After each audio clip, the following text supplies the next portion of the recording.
بسم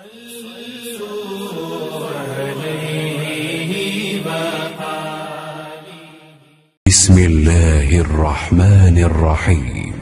صحیح بخاری حدیث نمبر 397۔ سیف بن ابی سلیمان نے کہا کہ میں نے مجاہد سے سنا، انہوں نے کہا کہ ابن عمر کی خدمت میں ایک آدمی آیا اور کہنے لگا، اے لو، یہ رسول اللہ صلی اللہ علیہ وسلم آن پہنچے اور آپ کعبے کے اندر داخل ہو گئے۔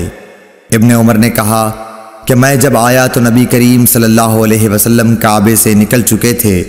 میں نے دیکھا کہ بلال دونوں دروازوں کے سامنے کھڑے ہیں۔ میں نے بلال سے پوچھا کہ کیا نبی کریم صلی اللہ علیہ وسلم نے کعبے کے اندر نماز پڑھی ہے؟ انہوں نے کہا کہ ہاں، 2 رکعت ان 2 ستونوں کے درمیان پڑھی تھی جو کعبے میں داخل ہوتے وقت بائیں طرف واقع ہیں۔ پھر جب باہر تشریف لائے تو کعبے کے سامنے 2 رکعت نماز ادا فرمائی۔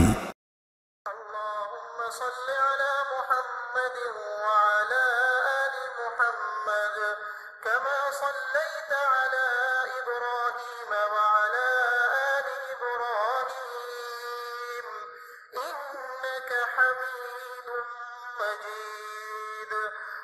اللہم بارک علی محمد وعلی آل محمد كما باركت على إبراهيم وعلى آل إبراهيم إنك حميد مجيد۔